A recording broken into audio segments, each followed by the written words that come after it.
हाँ जी, this is lecture number 54। आज हमने आगे की बातें करनी है। अभी तक हमने 2 लेक्चर्स में बड़ी सारी बातें इस dissolution of a partnership firm को लेकर करी है। लास्ट वाली वीडियो जो लेक्चर नंबर 53 थी, उसमें हम लोग रियलाइज़ेशन अकाउंट के स्टेप्स को डिस्कस कर रहे थे।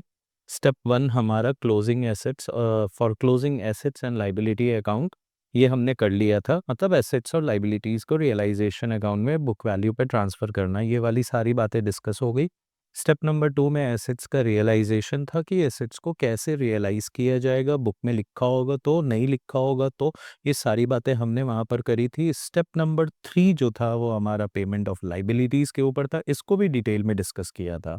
आज है हमारा स्टेप नंबर 4 और यहाँ पे हम लोग सीखने वाले हैं पेमेंट ऑफ एक्सपेंसेस के बारे में। Payment of expenses. एक बात जो मैं पहले आपको बता देता हूँ जो कि बहुत ज़्यादा इम्पोर्टेंट है, वो ये है कि क्वेश्चन में अगर कुछ भी नहीं लिखा रहे, if nothing is mentioned about the treatment of realization expense, realization expenses, it is assumed that the firm has met the realization expenses। और इसकी जो जर्नल एंट्री होगी वो होगी realisation account DR to bank account. जो हमने सबसे पहली वाली वीडियो जो की थी डिसॉल्यूशन की, उसमें जो एक्सपेंस की जर्नल एंट्री करी थी ना, ये वही वाली बात है। मतलब कहने का मतलब बहुत सिंपल है। एक सेकंड में हाईलाइट करके आपको बता देता हूँ। कहता है कि ट्रीटमेंट को लेके अगर कुछ भी ना गिवन रहे, मतलब सर एक बात तो आप हिंट दे रहे हो कि मतलब कुछ ना कुछ ट्रीटमेंट को लेके हो सकता है। बिल्कुल हो सकता है बेटा, उसी के बारे में तो आज हम लोग बात करने बैठे हैं। सारे सिनेरियोज के ऊपर आज हम लोग डिस्कशन करेंगे। तो ट्रीटमेंट के ऊपर अगर कुछ भी नहीं गिवन है तो आप मानोगे कि फर्म को ही वो एक्सपेंसेस देने थे और फर्म ने एक्सपेंसेस दे दिए और एंट्री कर देना आप realization account debit to bank account. But आपके बहुत सारे क्वेश्चंस बनते हैं। कई बार तो इस चैप्टर से 4-5 जर्नल एंट्री एक्सपेंसेस से ही रिलेटेड पूछी जा सकती है, डिफरेंट कॉन्सेप्ट्स के ऊपर, डिफरेंट वैराइटीज ऑफ ट्रीटमेंट्स के ऊपर। तो हमने एक-एक करके सबको डिस्कस करना है। तो पहली बात क्लियर हो गई, कुछ ना गिवन रहे तो आप रियलाइजेशन टू बैंक की एंट्री कर देना और एज्यूम कर देना कि ये फर्म को ही मेट करना था इस रियलाइजेशन एक्सपेंस को, मतलब उसकी रिस्पॉन्सिबिलिटी फर्म ने ही ली थी। अब मैं आपको एक चार्ट बनवा रहा हूँ और वो साथ-साथ में आप लिखते भी चलेंगे और समझते भी चलेंगे। तो चलिए अब शुरू करते हैं वेरियस ट्रीटमेंट्स को लेके, ठीक है? तो यहाँ लिखना treatments related to realization expenses. पहला, पहली हेडिंग देना बॉन्ड बाय, मतलब who is responsible to meet realization expense। ये मैंने शॉर्टकट में लिखा है रियलाइजेशन एक्सपेंस, ठीक है? हाईलाइट कर देता हूं। चलिए, किसकी रिस्पॉन्सिबिलिटी थी रियलाइजेशन एक्सपेंस को लेके, ये सवाल में आपको गिवन होएगा। नहीं गिवन हो तो फर्म की मानना, गिवन हो तो जिसकी गिवन हो उसकी मानना। फिर पेड बाय, किसने पे किया, लिखो आपने, किसने पे किया। मतलब कौन रिस्पॉन्सिबल था is one side of the picture, कौन पे किया is other side of the picture.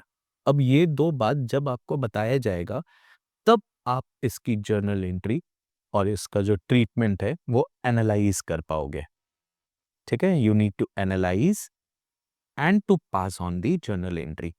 अब मैं आपको एक एक करके एक एक पॉइंट बता रहा हूं। पहले इजी वाला करते हैं, पहला। ठीक है, किसकी रिस्पॉन्सिबिलिटी थी?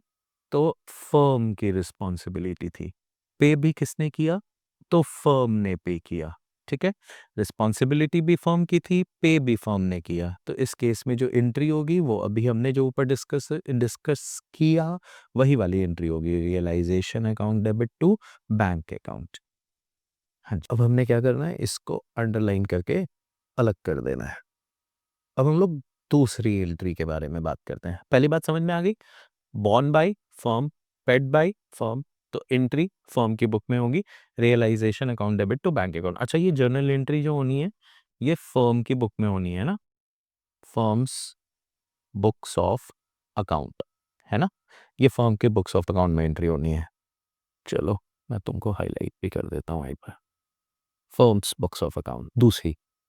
अब ऐसा सिनेरियो बना, आपस में डिस्कशन हुआ कि इस बार किसी पर्टिकुलर पार्टनर ने रिस्पॉन्सिबिलिटी लिया कि मैं खर्चा पे करूंगा, बट इसका जो पेमेंट है वो फर्म ने किया। तो देखो, रिस्पॉन्सिबिलिटी किसकी है? पार्टनर की। पेमेंट किसने किया है? फर्म ने किया है। तो एंट्री क्या होगी? सर ऑब्वियस सी बात है, ये रियलाइजेशन का खर्चा तो नहीं होगा, क्योंकि पार्टनर की रिस्पॉन्सिबिलिटी है, तो ये खर्चा पार्टनर पर्सनल नेचर का करेगा। पर पेमेंट फर्म ने किया है, पेमेंट फर्म ने किया है तो टू बैंक अकाउंट तो हो गया ना, फर्म ने पे किया तो टू बैंक अकाउंट हो गया। पर आपने क्रेडिट तो किया, पर करस्पॉन्डिंग डेबिट बताओ, खर्चा है क्या? खर्चा तो नहीं है, तो एक्सपेंस तो लिख नहीं सकते। तो ये पैसे आपने पार्टनर के बिहाफ पे किए हैं, तो आपको पार्टनर से रिसीव करने होंगे। तो आप यहाँ पे एक एसेट्स की एंट्री करोगे, और वो क्या होगा? पार्टनर्स के कैपिटल अकाउंट को डेबिट करोगे। मतलब ये पैसे आपने पार्टनर्स को एडवांस में पे कर दिए, ऐसा आप एंट्री करोगे। उसके कैपिटल का एट लास्ट तो पेमेंट करना ही करना है, तो आपने उसको पहले ही पे कर दिया, ऐसी एंट्री करो। उसके कैपिटल को कम कर दो कि बाद में जब फाइनल पेमेंट होगा तो उसमें ये अमाउंट ऐसा दिखाया जाएगा कि एडवांस में ही तुमको दे दिया गया है। और ये एडवांस किस बात का था? तो रियलाइजेशन का खर्चा तुम ही ने रिस्पॉन्सिबिलिटी उठाई थी लेने की, तो तुम्हारे ही अकाउंट से हमने काट लिया। समझ में आ गई बात तक? चलिए इसको मैं कॉपी कर लेता हूँ और यहाँ इसको आके एक सेकेंड, कॉपी पेस्ट। चलिए अब थर्ड एंट्री की तरफ बढ़ते हैं। रिस्पॉन्सिबिलिटी किसकी? पार्टनर की। और इस बार पेमेंट भी किसने किया?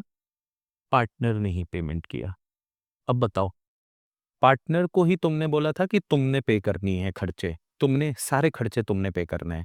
पार्टनर ने बोला चल ठीक है मैं ही करूंगा, और उसने पे भी कर दिया। ऐसे कंडीशन में अब आप बताओ कि इसकी एंट्री क्या होगी? इस केस में हमारे बुक्स में कोई एंट्री नहीं होगी, क्योंकि फर्म के पास से कुछ ना गया और कुछ ना आया। ठीक है, चलो बढ़िया।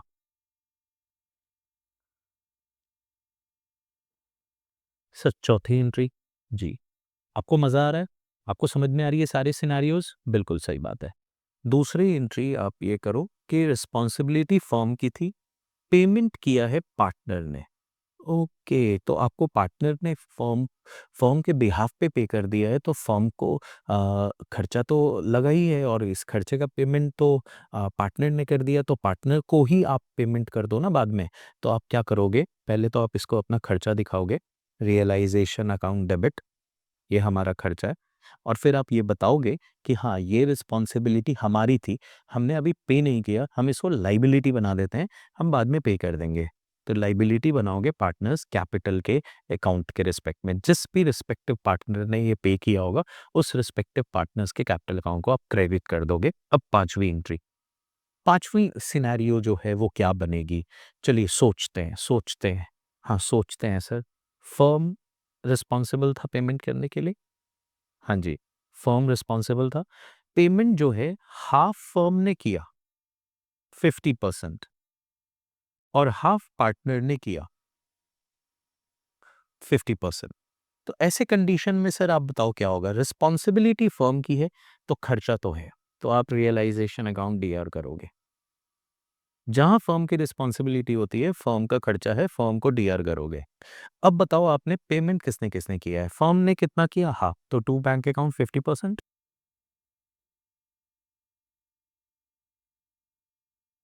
और हाफ पार्टनर ने किया तो पार्टनर को बाद में दे देना, ये लायबिलिटी हो गई तुम्हारी 50%। आई होप आपको बातें समझ में आ रही होगी। जी, अरे सर जितने सिनेरियो बनते हैं मैंने तुमको टेबल फॉर्म में बना के दे देने हैं, तुम बस रिवाइज़ करो और देखो कि सारी जनरल एंट्री तुमसे होती है कि नहीं होती है। चलिए नेक्स्ट, रिस्पॉन्सिबिलिटी किसकी है? सर इस बार पार्टनर की रिस्पॉन्सिबिलिटी है और इस बार भी सेम सिनेरियो, फर्म ने 50% और पार्टनर ने 50% पे किया। इस केस में रिस्पॉन्सिबिलिटी पार्टनर की थी, तो रियलाइज़ेशन एक्सपेंस डेबिट नहीं होगा। पर फर्म ने पे किया है, तो टू बैंक अकाउंट तो होगा ही होगा। 50% गया टू बैंक अकाउंट। अब आप बताओ मेरे को, ये जो 50% पेमेंट किया, क्या ये खर्चे के लिए किया? नहीं, नहीं, ये पार्टनर के लिए किया। तो उस रिस्पेक्टिव पार्टनर का कैपिटल अकाउंट डीआर कर देना 50%। और जो सर 50% उसने पे किया, उसकी नो एंट्री, क्योंकि उसी की रिस्पॉन्सिबिलिटी थी और उसी ने पे किया, तो उसकी नो एंट्री होगी। सर समझ में आ रही है बातें सारी? Very nice. चलिए, 7वें नंबर की एंट्री, क्या पॉसिबल हो सकती है 7वें नंबर की एंट्री? ज़रा आप एनालाइज़ करो बेटा। हाँ, सर करता हूँ। ये नंबर सही जा रहे हैं? 1, 2, 3, 4, 5, 6, 7 जी, सर नंबर सही जा रहे हैं, कोई इश्यू नहीं है। चलिए, अब हम लोग बात करते हैं रिस्पॉन्सिबिलिटी फर्म ने ली है 40% और पार्टनर ने ली है 60%। ओके, इस बार रिस्पॉन्सिबिलिटी के बीच में इन्होंने प्रोपोर्शन कर लिया। बिल्कुल। और पेमेंट पूरा का पूरा फर्म ने किया है। अब बताओ सोच के। तो फर्म की रिस्पॉन्सिबिलिटी थी, तो फर्म के रिस्पेक्ट में रियलाइजेशन एक्सपेंस डेबिट करो। पर कितने परसेंट के लिए? 40% के लिए। पेमेंट पूरा का पूरा किसने किया है? फर्म ने किया है। तो बैंक अकाउंट से कितना परसेंट पेमेंट हुआ? 100% पेमेंट हुआ। और पार्टनर के रिस्पेक्ट में कितना परसेंट पेमेंट हुआ? 60%। तो पार्टनर के कैपिटल अकाउंट में से उतने पैसे हम लोग डिडक्ट कर लेंगे। ओके सर, एक लास्ट सिनेरियो बेटा। इस बार क्या हुआ? 8वें नंबर का पॉइंट, फर्म ने भी रिस्पॉन्सिबिलिटी ली है पर 40% की और पार्टनर ने भी रिस्पॉन्सिबिलिटी ली है बट 60% की। और इस बार पूरा पेमेंट पार्टनर ने किया है। ओके, तो सर अगर पार्टनर ने किया है, जी, पार्टनर ने किया है, तो यहाँ रियलाइजेशन अकाउंट डेबिट तो होगा। हाँ, बिल्कुल होगा क्योंकि 40% की रिस्पॉन्सिबिलिटी तो इनकी है ना। तो रियलाइजेशन अकाउंट डेबिट 40% और पेमेंट फर्म ने नहीं किया है, पार्टनर ने किया है, तो लायबिलिटी हो गई, पार्टनर को 40% देना होएगा। और जो पार्टनर ने खुद का 60% पे किया है, उसकी कोई जर्नल एंट्री नहीं होगी क्योंकि वो पार्टनर की ही रिस्पॉन्सिबिलिटी थी और पार्टनर ने अपनी रिस्पॉन्सिबिलिटी निभा दी है। तो ये आपके 8 सिनेरियोज़ बनते हैं। कोई भी क्वेश्चन में ये 8 सिनेरियोज़ आप पुट करोगे, तो आपके क्वेश्चन अच्छे से क्लियर हो जाएँगे। मैं आपके साथ कुछ एग्जाम्पल सॉल्व ज़रूर करूँगा जिससे कि आपको कॉन्फिडेंस आए। इसके अलावा एक एक्सपेंसेस के ऊपर एक वैरायटी एक अलग से बनती है जिसको बाद में एक्सप्लेन कर दूँगा, पहले कुछ क्वेश्चंस कर लेते हैं। उसके बाद फिर आप जब भी किसी रियलाइज़ेशन के एक्सपेंस की एंट्री देखोगे, आप इस सिनेरियोज़ को दिमाग में रखोगे, आपकी एंट्री बन जाएगी। तो चलिए हम लोग अब कुछ एक्सपेंसेस के एग्जाम्पल सॉल्व करते हैं। चलिए ये रहे कुछ एग्जांपल्स, आइए सॉल्व करके अपना कॉन्फिडेंस बूस्ट करते हैं।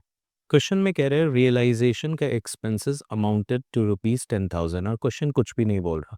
जैसे हमने आज की क्लास शुरू करी थी तो हमने एक नोट लिखाया था कि अगर ट्रीटमेंट को लेके कुछ भी ना बोले तो एज्यूम करना कि ये फर्म की रिस्पॉन्सिबिलिटी थी और फर्म ने ही पे किया था।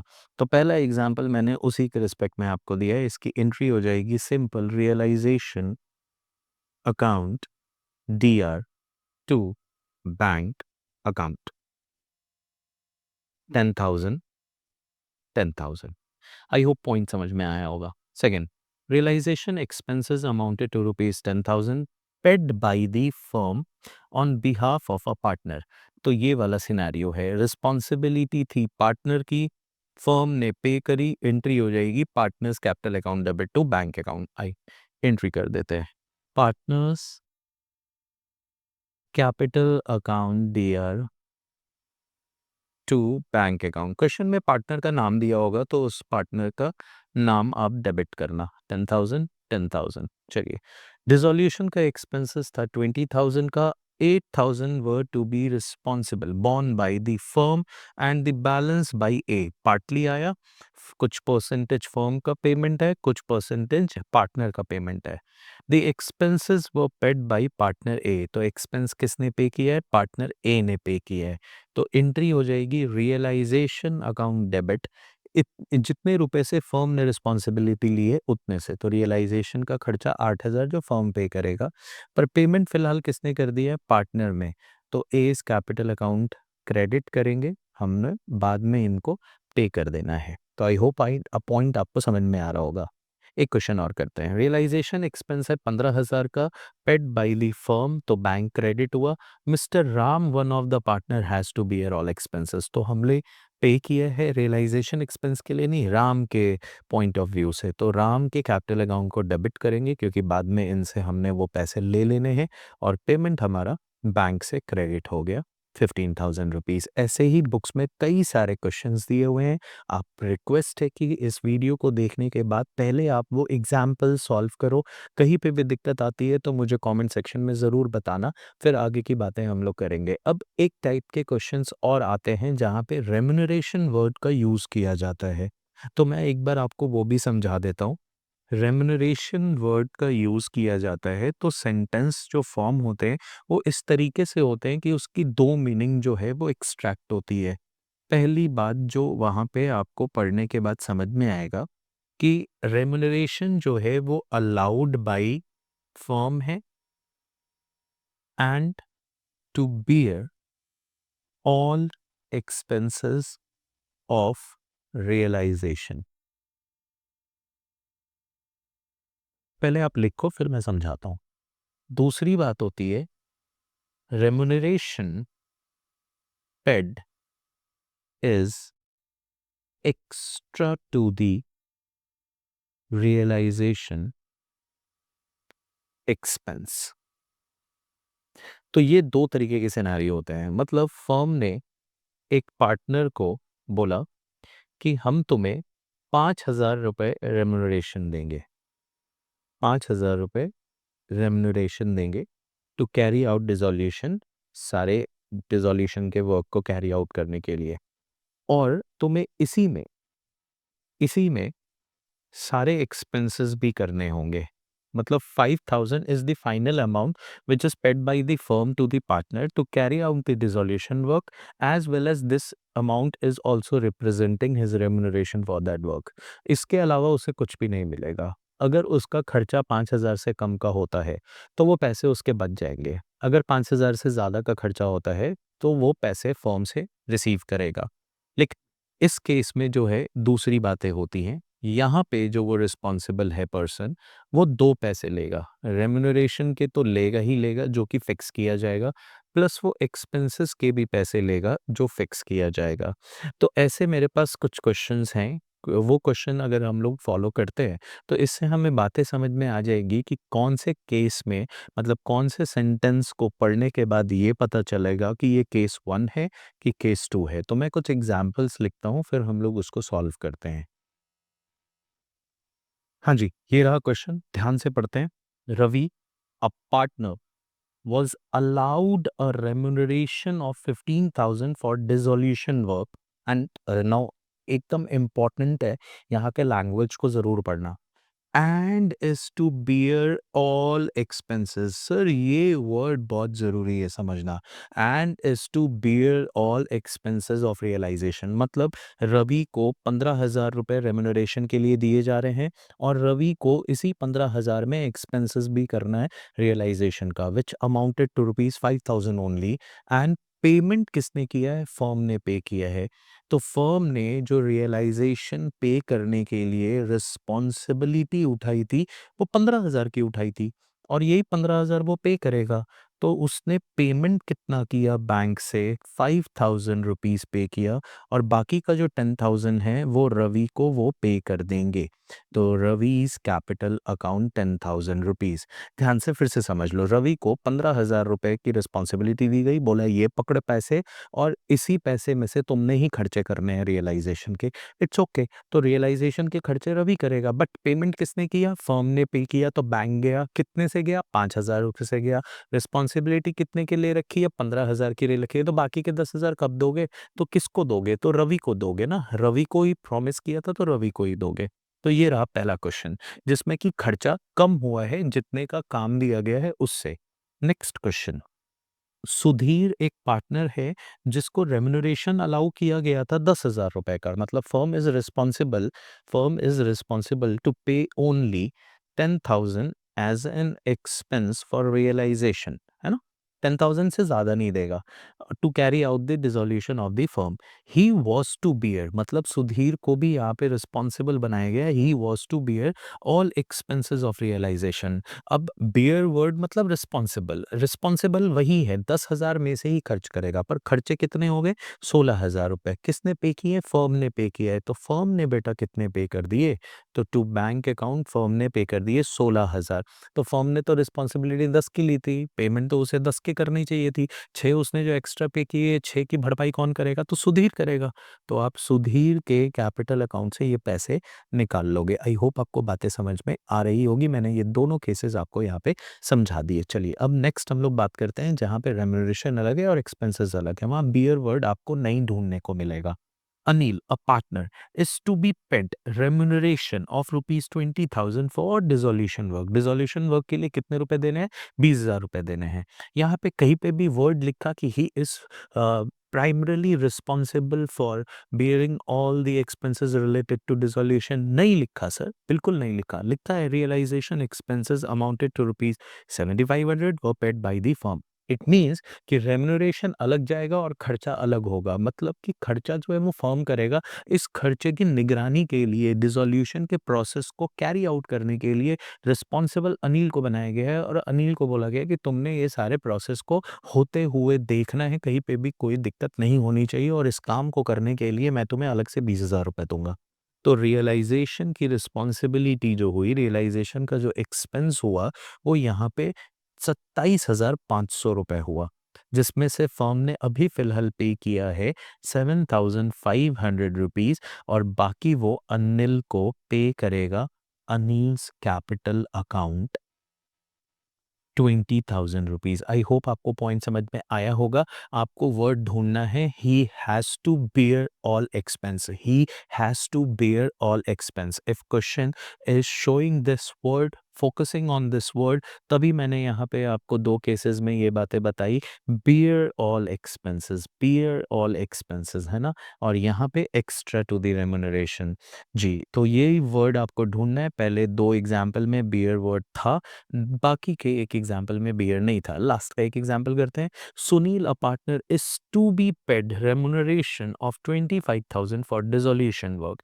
यहाँ पे भी बियर वर्ड नहीं है। Realisation expenses amounted to rupees 9,000 जो कि पेड बाय हिम है।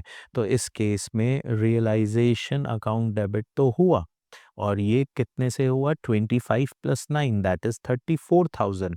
पेमेंट जो है वो सारा किसने किया है? वो फिलहाल पार्टनर ने ही किया है। तो 9,000 पार्टनर ने दिया है और पार्टनर को 9,000 देने पड़ेंगे। 25,000 हमने उसको रेम्युनरेशन का प्रॉमिस किया है। तो टोटल सुनील को जो हमें पैसे देने पड़ेंगे वो 34,000 रुपए देने पड़ेंगे। आई होप आपको एक्सपेंसेस से रिलेटेड सारे पॉइंट समझ में आए होंगे। आप डी के गोयल का इलस्ट्रेशन नंबर 3 जो कि CBSE 2017 में 6 क्वेश्चंस पूछे गए थे और सिर्फ एक्सपेंसेस के ऊपर, प्लीज़ जाके ढूंढ के उसको प्रैक्टिस ज़रूर करना। और मैं एश्योर करता हूँ आपको कि आज की वीडियो देखने के बाद आपसे वो सारे एग्ज़ाम्पल्स कवर हो जाएँगे, क्लियर हो जाएँगे और आपका कॉन्फिडेंस भी बूस्ट होगा। प्लीज़ इस वीडियो को दोबारा देखना, अगर नहीं समझ में आई हो कहीं पे भी बातें, तो मुझे कमेंट सेक्शन में ज़रूर बताना। रियलाइज़ेशन एक्सपेंस के ऊपर जितने भी सिनेरियोज़ बनते थे, मैंने आज की वीडियो में आपको वो समझा दिए डिटेल में। नेक्स्ट वीडियो में हम लोग आगे की बहुत सारी बातें करने वाले हैं। Till then take care, bye bye. Thank you so much.